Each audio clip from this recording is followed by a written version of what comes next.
ये वनवासी, वन बंधु, एकलव्य योजना, द्रोणाचार्य योजना, शक्ति वाहिनी योजना, दुर्गा वाहिनी, ऐसे करके हजारों संगठन आरएसएस और बीजेपी ने खड़े कर रखे हैं। और ये संगठन ज्यादातर आदिवासी एरियो में ही क्यों खड़े कर रखे हैं, मुख्य धारा में क्यों नहीं है? ये इसलिए किए गए हैं ताकि आदिवासी लोगों को मानसिक रूप से गुलाम बनाया जा सकते हैं। रामायण का, महाभारत में जितने भी नायक रहे हैं, उन नायकों ने हम आदिवासियों का ही शोषण किया, हमारा ही उपयोग किया और वो फिर समाज के सर्वे सर्वा बन गए। राम अच्छे भले थे, स्वस्थ थे, बलिष्ठ थे, उनके गुणगान गाए जाते हैं, लेकिन मैं कहूँगी वो मानसिक रूप से बिल्कुल विकलांग थे, दिव्यांग थे। मोदी जी ने जो दिव्यांग शब्द दिया, मैं उस पुरुषोत्तम को दिव्यांग शब्द देना चाहूँगी। भगवादारी गमछे डाले हुए हैं सारे लोग, आप मीडिया में उनकी सारे फोटोग्राफ्स देख लीजिए तो आपको वैसे ही पता चल जाएगा कि वो प्रोग्राम किसने ऑर्गेनाइज किया है। वो आरएसएस और बीजेपी के कार्यकर्ताओं ने ऑर्गेनाइज किया है। हमारे लोग सब संगठनों से जुड़े हुए हैं, गुमराह हुए हैं या लोभ लालच में फंस जाते हैं, तो वो इस तरीके के आयोजन करते हैं। और बीजेपी और ये इतने शक्ति वाहिनी या धर्म संगठन क्यों विरोध में आ रहे हैं? क्यों मोहन भागवत बोल रहे हैं कि आदिवासियों को अपना धर्म कोड हिंदू लिखना चाहिए? क्यों योगी सरकार कहती है कि सभी मूल निवासी को हिंदू में ही डालना चाहिए? क्यों मतलब आरएसएस और बीजेपी इस तरीके के हथकंडे अपना रही है कि आदिवासियों का धर्मांतरण किया जाना चाहिए? और दोस्तों, मैं राहुल कन्ना के आज राजस्थान के भूमि जयपुर में खड़ा हूँ। आपको पता है कि जयपुर में हमारे मीना समाज के लोग बहुत बड़ी तादाद में है, बहुत बड़ी संख्या में है, और उन्होंने प्रोग्राम ऑर्गेनाइज किया था। आपने वीडियो देखे होंगे कि एक ट्राइबल का कॉलम हो और ट्राइबल कॉलम में सभी जो जनजाति है वो सहभाग ले। तो भरपूर जनजातियों ने इस पर सहभाग लिया, अपनी सहमति दर्शाई, और इससे यह शुरू हुआ कि ट्राइबल कॉलम के लिए संघर्ष करना पड़ेगा। तो मैं एक बात कहना चाहूँगा कि ट्राइबल कॉलम में जो कल की जो बैठक हुई और आज से दिल्ली में भी आंदोलन हो रहा है, तो इसकी एक वजह है, वो है डॉक्टर हीरा मीना जी, क्योंकि उन्होंने देश के सभी आदिवासियों के एक धागे में बांधने की कोशिश की। उन्होंने हमें कांटेक्ट किया, उन्होंने असम के साथ कांटेक्ट किया, उन्होंने हिमाचल प्रदेश के साथ कांटेक्ट किया और सभी आदिवासियों को एक मंच पे लाने की बात की। यह बहुत बड़ी बात है, और वो भी एक महिला, एक स्त्री है, जिन्होंने, हम कहते हैं ना कि हमारा प्राचीन इतिहास जो है वो महिला प्रधान संस्कृति है। इसका मतलब ये है कि महिलाएं कबीलों की सरदार होती थी, महिलाओं के हाथ में शासन नियम होते थे। तो आज भी वही चल रहा है। अगर महिला चाहेगी तो पुरुष से 2 कदम आगे दौड़ सकती है। ये भी हमारे डॉक्टर हीरा मीना जी ने सिद्ध कर दिया है। तो दोस्तों, आज हम उनकी इंटरव्यू ले रहे हैं। तो पहला मेरा सवाल है, मैडम जी, आपने सभी इंडिया के सभी आदिवासियों को एक जगह लाने की बात की, तो ये पूर्ति कहाँ से आई? ये आपको सूझा कहाँ से? ये सुझाव मुझे लेखन से मिला, क्योंकि मैं लेखन से जुड़ी हुई हूँ, आदिवासी लेखिका हूँ। मैं राष्ट्रीय अंतर्राष्ट्रीय स्तर के सेमिनारों में मैंने कई बार सहभागिता की है। तो मैंने देखा कि आदिवासियों के विषय में ज़्यादातर मुख्य धारा के लोग ही बोलते हैं, या जो अपने आप को जनरल बताते हैं, जो मतलब समाज के सर्वे सर्वा हैं, वो लोग बहुत सक्षम हैं, पढ़े लिखे हैं, विश्वविद्यालयों में, महाविद्यालयों में वो पदाधिकारी हैं, प्रोफेसर हैं, वीसी हैं, और मतलब बहुत बड़े बड़े संस्थानों के वो मालिक हैं, लेकिन उनकी मानसिकता ठीक नहीं है आदिवासियों के प्रति। उनकी जो आइडेंटिटी है उसको गलत तरीके से परिभाषित कर रहे थे। बिल्कुल। तो मैंने सोचा हम क्यों ना हम खुद अपनी आइडेंटिटी को स्थापित करें, इनको बताएं कि नहीं, आप जो बता रहे हैं वो ठीक नहीं है और आप जो बता रहे हैं वो गलत है, और हम आदिवासी इस तरीके से हैं और हमारी ओरिजिनल आइडेंटिटी ये है, और वो हम खुद ही बताएंगे। आप लोगों ने जो बताया आज तक वो बिल्कुल गलत है, और हम इस देश के मूल मालिक है, प्रथम नागरिक है, देशज है, अबोरिजिनल है, एनिमिस्ट है, ट्राइबल रिलीजन है। ये हम नहीं कहते, ये खुद ब्रिटिश शासन व्यवस्था ने हमें कहा है। 1871 से लेकर 1941 तक हमें अलग कॉलम कोड दिया गया था, जनगणना कॉलम कोड, जिसमें भारत के सभी आदिवासियों के, भारत में बताया जाता है कि संसार के सबसे ज़्यादा आदिवासी भारत में ही रहते हैं, जिनकी कुल आबादी 2011 की जनगणना के अनुसार लगभग 12 करोड़ है। तो 12 करोड़ आबादी को ब्रिटिश शासन व्यवस्था ने एक इंडिविजुअल पहचान दे रखी थी, एक आइडेंटिटी दे रखी थी, कॉलम कोड दे रखा था, लेकिन स्वतंत्र भारत ने उस पहचान को एसटी के रूप में अनुसूचित करके हमें पहचान दी गई 1950 में, लेकिन 1961 में वो कॉलम हटा दिया गया, अन्य का कॉलम जोड़ा गया, लेकिन अब सुनने में आ रहा है कि अन्य का कॉलम भी हटा दिया गया। तो हम इस देश के मालिक हैं, मूल वाशिंदे हैं, देशज हैं, प्रथम नागरिक हैं, तो उनको भी अपनी पहचान दर्ज करने का हक है, क्योंकि संविधान में धर्मनिरपेक्ष राज्य की स्थापना की गई है और सभी धर्मों को समान महत्व दिया गया है। और आदिवासी एक ऐसी कौम है, ऐसा समाज है, ऐसा कबीला है, वो हर व्यक्ति को, हर चीज़ को समान महत्व देता है, चाहे प्रकृति हो या जीव जंतु हो या पत्थर पहाड़ हो, जंगल नदियाँ हो, हर वस्तु को, हर इंसान को, हर जानवर को समान महत्व देता है। तो उन्होंने सब धर्मों को भी समान महत्व दिया है। आपने उठा के देख लीजिए उदाहरण, आदिवासी ने कभी किसी धर्म का विरोध नहीं किया हो, चाहे मंदिर हो, चाहे मस्जिद हो, चाहे गिरजे हो, चाहे चर्च हो, चाहे गुरुद्वारे हो। लेकिन आदिवासी आज अपनी पहचान के लिए कॉलम कोड मांग रहा है, तो आदिवासियों का विरोध क्यों हो रहा है? क्यों आरएसएस और बीजेपी और ये इतने शक्तिवाहिनी या धर्म संगठन क्यों विरोध में आ रहे हैं? क्यों मोहन भागवत बोल रहे हैं कि आदिवासियों को अपना धर्म कोड हिंदू लिखना चाहिए? क्यों योगी सरकार कहती है कि सभी मूल निवासी को हिंदू में ही डालना चाहिए? क्यों मतलब आरएसएस और बीजेपी इस तरीके के हथकंडे अपना रही है कि आदिवासियों का धर्मांतरण किया जाना चाहिए? तो मैं उन सरकार को भी कहना चाहूँगी कि हम आदिवासी हैं, हम अपनी मूल अवस्था में आज भी हैं। हजारों सालों में आपने हमारा धर्मांतरण किया, बहुत सारी चीज़ें बदली है, लेकिन आज भी हम अपनी मूल पहचान के साथ जीवित है, हमारा स्वाभिमान जीवित है। और ये ऐतिहासिक अवशेष इसकी गवाही दे रहे हैं। जगह जगह किले हैं, बावड़ियाँ हैं, महल है, कोर्ट है, सब जगह राज व्यवस्थाएँ थी। गोंडवाना में गोंडों का राज था, तो मत्स्य राज में मीणों का राज था, बिलिस्तान में भीलों का राज था, नॉर्थ ईस्ट में जाएंगे तो वहाँ के आदिवासियों के कबीलों का राज था। और इसीलिए हमें संविधान में अनुसूची 5 और 6 विशेष राज्य के दर्जों के रूप में सिर्फ आदिवासियों को ही मिली है, न कि किसी और धर्म संप्रदाय को। और वनाधिकार कानून है, पैसा कानून है, और भी बहुत सारी व्यवस्थाएं हैं जो हम आदिवासियों को इस धरती का मालिक होने की वजह से ही मिली है। और हम आदिवासी है, इसीलिए हमारे हक अधिकारों की रक्षा संविधान भी देता है।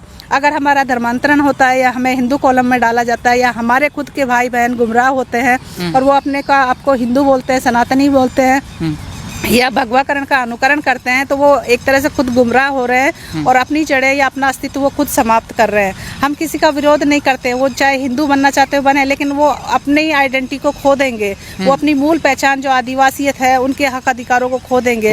उनके जो अधिकार है शिक्षा में, राजनीति में या रोजगार में या जमीन जायदाद जंगल को बचाने में, वो सारे अधिकार उनसे छीन लिए जाएंगे। क्योंकि सरकार खुद कहेगी कि आप अपने आप को आदिवासी खुद नहीं मानते हैं और आप अपने आप को हिंदू मानते हैं, तो हिंदू होने के नाते आपको ऐसे कोई अधिकार नहीं मिलते हैं। जो जैसे देश जिस धारा पे चल रहा है, एक के राष्ट्र, एक भाषा और एक धर्म की थीम पे, तो वो एक धर्म होने का मतलब है हमारा अस्तित्व समाप्त करना। तो हम नहीं चाहते कि ये देश का मूल मालिक जो इस देश को बनाया है, व्यवस्था किया है, बताया जाता है संविधान में देश का जब निर्माण हुआ था तो सबसे ज़्यादा आदिवासी रियासतें उसमें शामिल हुई थी।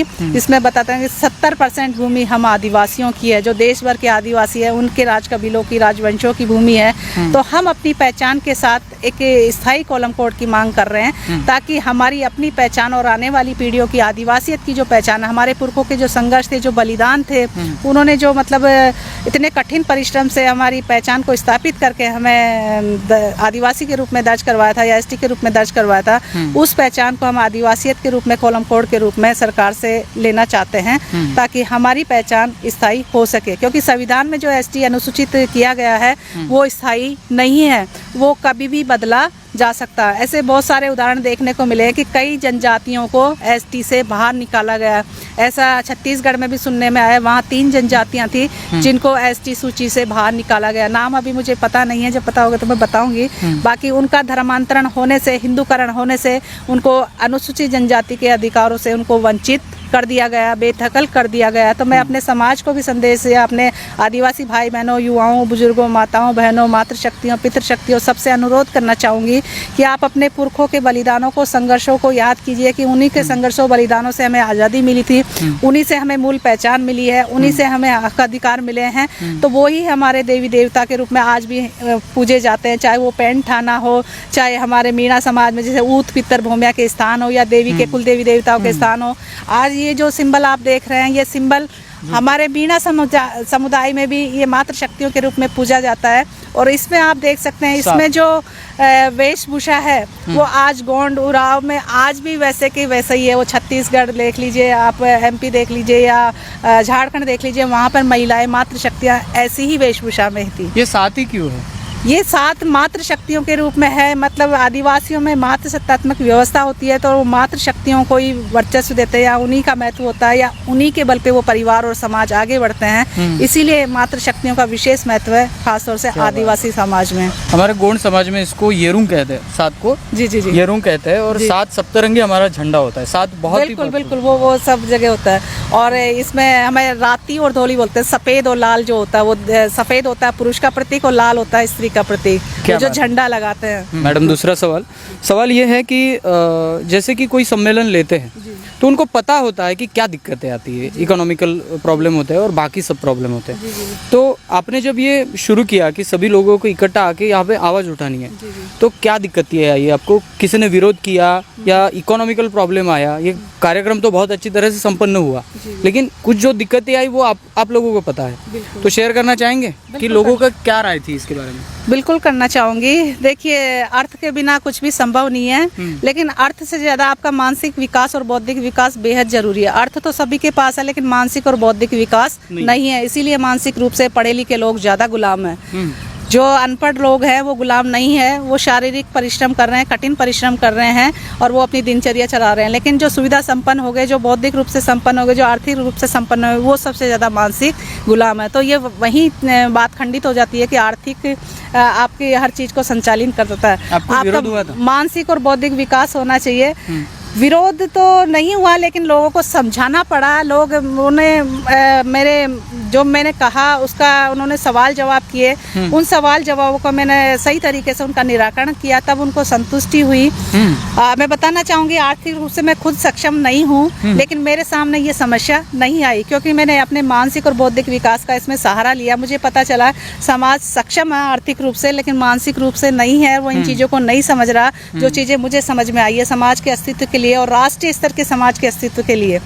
मुझे समझ में आया कि हम सभी आदिवासी भाई बहन, मातृशक्तियाँ, पितृशक्तियाँ एक मंच पर आकर एक आवाज़ में अपनी पहचान के लिए हम आवाज़ लगाए, गुहार लगाए और स्थानीय स्तर पर अपनी अपनी सरकारों को ज्ञापन दे, सूचनाएं दें और मीडिया में इन चीज़ों को प्रचारित करें, तो हमारा समाज भी जागृत होगा और सरकार को भी विवश होना पड़ेगा हमारी पहचान देने के लिए। क्योंकि हम नई डिमांड नहीं कर रहे हैं। हम ब्रिटिश शासन व्यवस्था में जो हमें व्यवस्था दी गई थी, हमें 1931 में जो ट्राइबल रिलीजन कोलम कोड दिया गया था, जिसमें हमारी जनगणना की गई थी, जिसमें देश भर के आदिवासियों की पूरी जनगणना आई थी, उस जनगणना के आधार पर योजनाएं बनी थी। तो हम चाहते हैं कि उसी को रीस्टोर किया जाए। ट्राइबल रिलीजन यानी आदिवासी धर्म या ट्राइबल कोड, कोई दिक्कत नहीं होगी, किसी भी समुदाय को दिक्कत ना हो। पहले से था, बिल्कुल ये पहले से था और उसी को रिस्टोर किया जाए, ना कि हमारा संस्कृतिकरण किया जाए।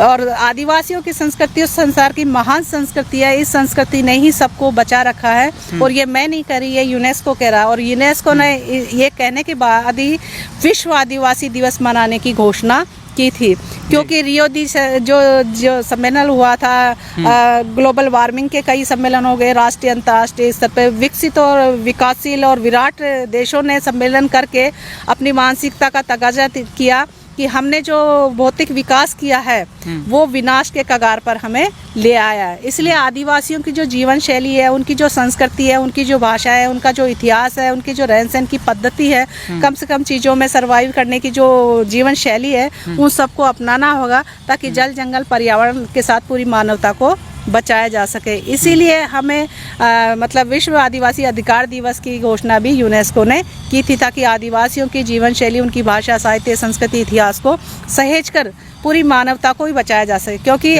आदिवासी बचेगा तो जंगल बचेगा, जंगल बचेगा तो पूरा मानवता या पूरा संसार बचेगा और संसार बचेगा। तो हम जब यहाँ पे आए थे तो हमें एक पता चला था कि जैसे हमारा प्रोग्राम हो रहा है, यहाँ पे सम्मेलन हो रहा है, वैसे एक बोगस सम्मेलन भी यहाँ पे आयोजन किया गया। तो हर क्षेत्र में मैं देखता हूँ कि आदिवासियों के जब बड़े बड़े सम्मेलन होते हैं तो उसके साइड में कोई बोगस आदमी भी कर लेता है। और तो हमारे जो युवक हैं उनको पता नहीं होता कि ओरिजिनल क्या है, और फिर वो दूसरे सम्मेलन में भी इन्वॉल्व हो जाते हैं और ये बताते हैं कि हम तथाकथित वो है, अमका है, ढमका है। तो इसके बारे में क्या कहना चाहेंगे? जो जेन्युइन युवा है, जो जुड़ना चाहता है, वो किस संगठन के साथ जुड़े और हमारी विचारधारा क्या है और उनकी विचारधारा क्या है?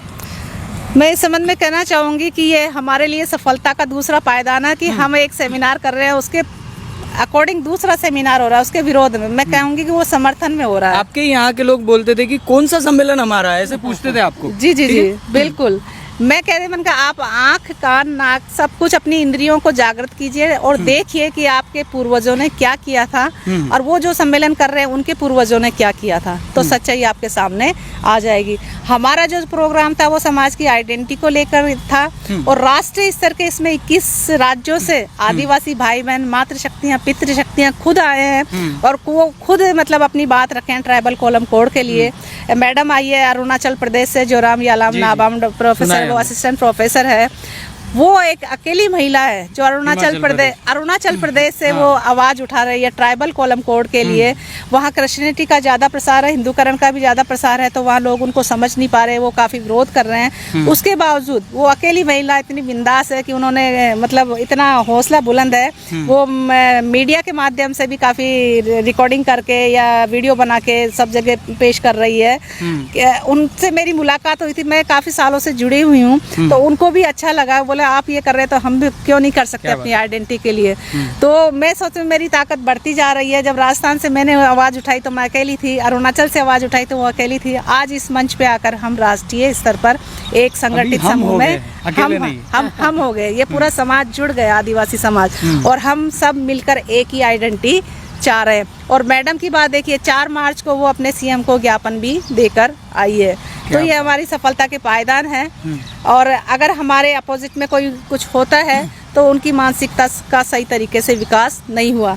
आप देख लीजिए, उनमें आदिवासियत का कोई प्रतीक सिंबल भी नहीं मिलेगा, ना उनमें भाषा मिलेगी, ना उनमें कल्चर मिलेगा, ना इतिहास मिलेगा। वो भगवादारी गमछे डाले हुए हैं सारे लोग। आप मीडिया में उनकी सारे फोटोग्राफ्स देख लीजिए तो आपको वैसे ही पता चल जाएगा कि वो प्रोग्राम किसने ऑर्गेनाइज किया है। वो आरएसएस और बीजेपी के कार्यकर्ताओं ने ऑर्गेनाइज किया है। हमारे लोग सब संगठनों से जुड़े हुए हैं, गुमराह हुए हुए हैं या लोभ लालच में फंस जाते हैं, तो वो इस तरीके के आयोजन करते हैं। वहाँ जो मंत्री जो आने वाले थे वो नहीं आए हैं। फगन कुलस्ते जी का जिनमें एड दे रखा था कि वो आ रहे हैं, वो नहीं आए हैं। और भी लोगों के नाम दे रखे थे, वो भी फर्जी है, मतलब फर्जी तो नहीं है नाम, लेकिन वो लोग नहीं आए हैं। कोई हमारे ही समाज के कोई प्रतिनिधि पहुंचे हैं, लेकिन ये राजनीति में समाज की पहचान से जाते हैं, वो आदिवासियत की पहचान से वहाँ पहुँच जाते हैं, लेकिन वो रबड़ स्टैम्प बनकर भगवाकरण करने में लग जाते हैं। वो अपनी सत्ता को, अपनी सीट को बचाने के लिए उन्हीं का अनुकरण करते हैं या उन्हीं की मतलब जो भावना है उसी को प्रदर्शित करते हैं। वो अपने समाज का हित खुद करते हैं। बिल्कुल। भारत भर में वनवासी शब्द को आदिवासी आदमी नकार रहा है जी, ठीक है, लेकिन फिर भी अलग अलग जगहों पे वनवासी नाम की किताबें निकालना, वनवासी संबोधित करना, तो इसके पीछे ये आरएसएस का क्या एजेंडा है वनवासी शब्द के पीछे? मैं बताना चाहूँगी कि हम आदिवासी देशज है, मूल मालिक है इस धरती के, मतलब पहले वाशिंदे हैं, प्राचीन समय से हमारे पुरखे रहे हुए हैं। और यहाँ पर आदिवासियों की राज व्यवस्था थी, राजतंत्र थे, गणतंत्र थे। और इसीलिए जयपाल सिंह हुड्डा ने कहा था कि प्रजातंत्र की व्यवस्था आप लोगों को आदिवासियों से सीखनी चाहिए। तो मैं बताना चाहूँगी कि जो ये हो रहा है इस तरीके से हमें समझना चाहिए कि ये लोग किस तरीके से कूटनीतियाँ अपना रहे हैं। हमें अपनी आदिवासियत को बचाने के लिए खुद आगे आना होगा और सभी को मिलकर इस तरीके से, जैसे ये राष्ट्रीय मंच पे एक जगह आकर हमने 21 राज्यों को सभी आदिवासी भाई बहन, इसमें निशी भी है, इसमें बोडो भी है, इसमें कार्बी भी है, इसमें भीली भी है, इसमें मीना भी है, इसमें सलामे भी है, गोंड भी है, वागरी समुदाय से भी है मैडम। जो वो लोग हैं, ये कर्मठ कार्यकर्ता है जो अपने समाज की, संस्कृति की, इतिहास की और अपने पुरखों के संघर्षों को बचाने के लिए, उनकी पहचान को स्थायी करने के लिए एक मंच पर आए हैं। हमें मतलब और लोगों से नहीं डरना, हमें अपने ही लोगों को जागृत करना है, हमें किसी का विरोध नहीं करना। हम सिर्फ अपनी आइडेंटिटी चाह रहे हैं जो हमें पहले से मिली हुई थी और हम इसको लेकर ही रहेंगे। नहीं, वनवासी शब्द जो है, जी, वनवासी शब्द ही वो क्यों यूज कर रहे हैं? उनके पीछे क्या है उनका एजेंडा? बिल्कुल, ये आरएसएस और बीजेपी की बहुत बड़ी चाल है, षड्यंत्र है, चक्रव्यूह है, या एक कहिए लाक्षाग्रह है। ये वनवासी, वन बंधु, एकलव्य योजना, द्रोणाचार्य योजना, शक्ति वाहिनी योजना, दुर्गा वाहिनी, ऐसे करके हजारों संगठन आरएसएस और बीजेपी ने खड़े कर रखे हैं। और ये संगठन ज्यादातर आदिवासी एरियो में ही क्यों खड़े कर रखे हैं, मुख्य धारा में क्यों नहीं है? ये इसलिए किए गए हैं ताकि आदिवासी लोगों को मानसिक रूप से गुलाम बनाया जा सके। वो कठिन परिश्रम करके अपनी दिनचर्या चलाते हैं, तो उसी दिन कठिन परिश्रम का फल वो लोग खा रहे हैं, उनको गुमराह कर रहे हैं। जैसे आप पौराणिक उदाहरण ले सकते हैं, रामायण का, महाभारत में जितने भी नायक रहे हैं, उन नायकों ने हम आदिवासियों का ही शोषण किया, हमारा ही उपयोग किया और वो फिर समाज के सर्वेसर्वा बन गए। राम अच्छे भले थे, स्वस्थ थे, बलिष्ठ थे, उनके गुणगान गाए जाते हैं, लेकिन मैं कहूँगी वो मानसिक रूप से बिल्कुल विकलांग थे, दिव्यांग थे। मोदी जी ने जो दिव्यांग शब्द दिया, मैं उस पुरुषोत्तम को दिव्यांग शब्द देना चाहूँगी। अच्छा भला होकर वो हनुमान के कंधे पर क्यों बैठा और अपने भाई को भी क्यों बिठाया? क्या वो पूरी कौम दिव्यांग थी? वो ऐसी कौम थी जो सेव से, खीर से, देवताओं से या फिर जो साधु संतों के से बलात्कार से पैदा हुई कौम है। वो अपने माता पिताओं से पैदा हुई कौम नहीं है, और हम आदिवासी वो कौम है जो अपने माता पिता से पैदा होते हैं। क्या बात है, क्या बात है, बहुत बढ़िया। तो अभी आपने जो मुहिम चलाई, हम तो मीडिया चाहते हैं कि कोने कोने तक पहुंचे, आदिवासियों के पास ये वीडियो पहुंचे, लेकिन जिनके पास पहुंचेगा और जो इन विचारधारा से हमारे कामों से जुड़े नहीं है, अलग है, उनको पता ही नहीं है इसके बारे में, तो इन सभी भारत के आदिवासियों के लिए आप क्या मैसेज देना चाहेंगे? मैं भारत के सभी आदिवासी भाई बहनों, मातृशक्तियों, पितृशक्तियों, युवाओं और बच्चों को यही संदेश देना चाहूँगी कि आप पूजिए, सबको मानिए, लेकिन उनकी सच्चाई को जानिए, उनके चरित्र को पहचानिए। अगर वो आपके काबिल है, आपके लिए उन्होंने कुछ किया, समाज के लिए कुछ किया, राष्ट्रीय अंतर्राष्ट्रीय स्तर पर कुछ किया, सीमाओं पे जाके आपकी रक्षा की है, घर के आसपास आके उन्होंने आपकी रक्षा की है, तो आप उनको जरूर मानिए। अगर उनका अस्तित्व आपके समाज, आपके परिवार, आपके देश के लिए कहीं कोई नहीं है, वो काल्पनिक कपोल कथाएं हैं, तो उनको बिल्कुल भी मत मानिए, क्योंकि हमारे पुरखों ने ही हमारे लिए संघर्ष किया था, बलिदान दिया था, इसीलिए आज हमारा अस्तित्व इस देश में है और हम इस देश के मालिक हैं। ये हमें हमेशा याद रखना चाहिए, हमें अपना इतिहास याद रखना चाहिए, अपनी भाषा, साहित्य, संस्कृति को हमेशा इतिहास याद रखना चाहिए। यही हमारी पहचान है। हमारी भाषा, साहित्य, संस्कृति और इतिहास ही आदिवासियत की स्थापना कर सकती है, और हमें इसके लेखन को वापस से शुरू करना चाहिए, और शुरू है तो उसको तेजी से आगे बढ़ाना चाहिए। मूवमेंट में भी सबको जुड़ना है, बिल्कुल, और इसमें एक दूसरे को जोड़ना चाहिए। ऐसे नहीं अपनी जानकारी अपने तक रखे, आपकी जो जानकारी है वो सब जगह शेयर कीजिए। ये सेमिनार का आगाज यही है कि मैंने 5-6 सालों से मैं जुड़ी हुई हूँ कोलम कोड के अभियान से, तो मेरी जो समझ बनी, मुझे जो जानकारी मिली, उस जानकारी को मैंने 5-6 पृष्ठों में बिल्कुल सामान्य शब्दावली, सरल शब्दावली में इकट्ठा किया और उसको घर घर जाकर लोगों को समझाया, घर घर जाके शेयर किया, तब जाके राष्ट्रीय स्तर का सम्मेलन हुआ। और ये पहला सम्मेलन है जिसमें महिलाएं खुद आके कोलम कोड के लिए बोल रही हैं। वो खुद धर्मांतरण का विरोध कर रही है, वो खुद वास्तविक चीजें बोल रही है। वो खुद कह रही है कि हम आदिवासी है, नास्तिक नहीं, हम वास्तविक है। वो बता रही है कि हमारे पुरखे किस धरती को, आकाश को, चांद को, सूरज को, तारों को, इस जल को, नदियों को, पहाड़ को, जंगल को और पशु पक्षियों को मानते थे, और आज भी ये हमारे प्रतीक चिन्ह है। और ये आप देख सकते हैं, हमारी जो ज्वेलरी होती है उसमें पक्षी रहते हैं, पशु रहते हैं, हमारे जो कड़े पहनती हैं महिलाएं उसमें सिंह का रहता है, वो शक्ति का प्रतीक है, हमारे शौर्य का प्रतीक है। किसी देवी देवता के कोई प्रतीक चिन्ह हमारे गहनों में भी नहीं मिलते। हमारी जो पहनावा है, पोशाक है, उसमें पेड़, पत्तियां, फूल, पत्ते, वो सब मिलते हैं। ये प्रकृति हम प्रकृति का ही रूप है, एक तरह से प्रकृति हमारा रूप है। हम प्रकृति और आदिवासी एक दूसरे के पूरक है। जब तक आदिवासी है, जब तक प्रकृति रहेगी। जो ये प्रकृति के चिन्हों को लेकर हम जो जीते हैं, वो आप भी जीते हैं। बिल्कुल, मैंने जानकारी निकाली कि आपके गोत्र में चंद्र सूरज, जैसे हमारे लिंगो जंगो लिंगो हम मानते हैं, वैसे चांद सूरज भी इन्वॉल्व होते हैं। आप में पेड़ है, और आप में गोत्र की संख्या मेरे ख्याल से 5200 है। हाँ जी, तो 5200 लोगों को एक पेड़ आवंटित किया जाए, तो वैसे ही हमारे मीन समुदाय के लोग 5000 पेड़ों की रक्षा कर रहे हैं। तो बिल्कुल मैं यही कहना चाहूँगा कि जो गोत्र की पद्धति आपके इसमें है, वो पद्धति सभी आदिवासियों में है। और मीन का बहुत ही बड़ा अर्थ निकलता है। कंगाली साहब के हिसाब से मीन यानी मत्स्य, मछली का टोटेम लेके जो समुदाय चल रहा है आगे, वो भी आप हो। तो आपने मैसेज दे दिया, इसके लिए बहुत बहुत धन्यवाद। चैनल ये वीडियो इंडिया के कोने कोने में पहुँचेगा और आपकी विचारधारा उन लोगों तक पहुँचेगी। बहुत बहुत शुक्रिया, सेवा जो है आप सभी को। बिल्कुल दोस्तों, देखिए जो महिला की शक्ति होती है वो बहुत बड़ी होती है।